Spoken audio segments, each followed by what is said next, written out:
الحمد لله وكفى والصلاة والسلام على من لا نبي بعده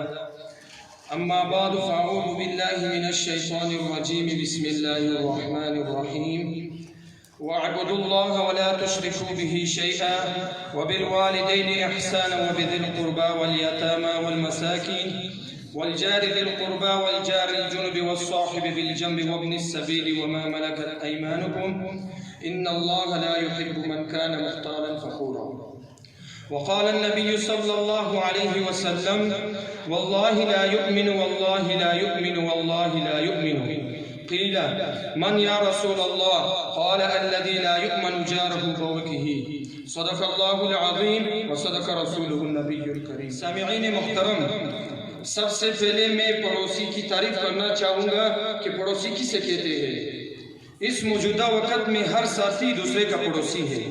تمام سامعین ایک دوسرے کے پڑوسی ہیں، لیکن ایک پڑوسی جس کی تعریف مولانا ادریس کانوی رحمہ اللہ نے معارف القرآن صفحہ نمبر 26 پر مشہور محدث علامہ شہاب الزہری رحمہ اللہ سے نقل کی ہے، وہ فرماتے ہیں کہ 40 گھروں تک چاروں طرف پڑوس اور ہمسایہ شمار ہوگا۔ اب اس پڑوسی کے حقوق کو سب سے پہلے میں رب کے کلام سے، پھر نبی کے فرمان سے، پھر صحابہ کی زندگی سے واضح کرنے کی کوشش کروں گا، اور اگر وقت تو آئیے میرے دوستو، سب سے پہلے میں قرآن عظیم سے پڑوسی کے متعلق پڑوسی سے حسن سلوک کے متعلق سوال کرتا ہوں تو قرآن کریم جن الفاظ میں جواب دیتا ہے وَاعْبُدُوا اللَّهَ وَلَا تُشْرِكُوا بِهِ شَيْئًا وَبِالْوَالِدَيْنِ إِحْسَانًا وَبِذِي الْقُرْبَى وَالْيَتَامَى وَالْمَسَاكِينِ وَالْجَارِ ذِي الْقُرْبَى وَالْجَارِ الْجُنُبِ وَالصَّاحِبِ بِالْجَنبِ وَابْنِ السَّبِيلِ وَمَا مَلَكَتْ أَيْمَانُكُمْ، کہ پڑوسی سے احسان کرو اور ان کے درد و غم میں شریک رہو۔ آگے چلے، جب میں نبی کے فرمان سے استفسار کرتا ہوں تو مشکات نبوت سے ادا کیے ہوئے سنہری الفاظ مجھے پکار کے کہتے ہیں واللہ لا یؤمن واللہ لا یؤمن واللہ لا یؤمن۔ قیل من یا رسول اللہ؟ قال الذی لا یؤمن جارہ بوجہہ، کہ اگر کامل ایمان چاہتے ہو تو پڑوسی کا خیال رکھو اور آپ کی طرف ان کو کوئی ایذا اور تکلیف نہ پہنچے۔ اور کبھی لسان نبوت سے مجھے پڑوسی سے حسن سلوک کی تاکید وصیت اس انداز سے ہوتی ہے کہ ما زال جبرائیل علیہ السلام یوصینی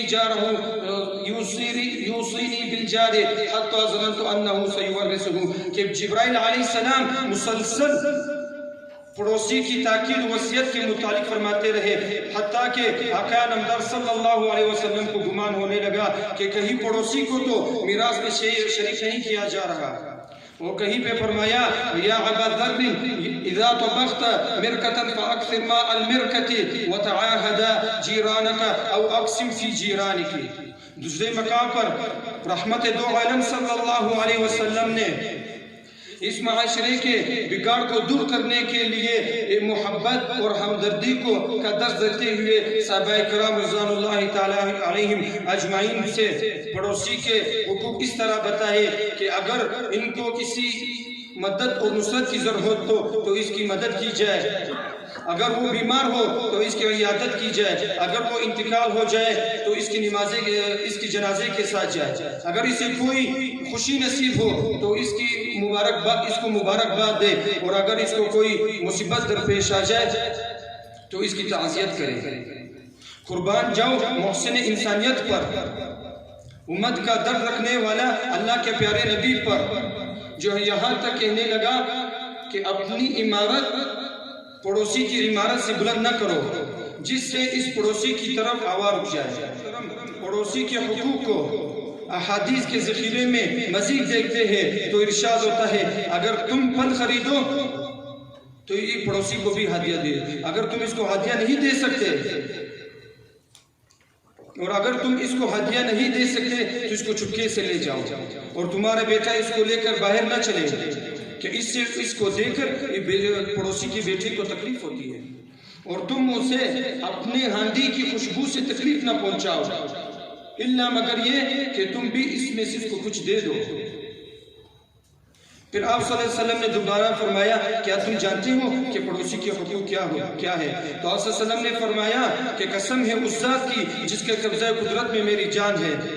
کہ پڑوسی کے حقوق کو صرف وہی شخص ادا کر سکتا ہے جس پر اللہ رحم کرے. وما علینا الا البلاغ.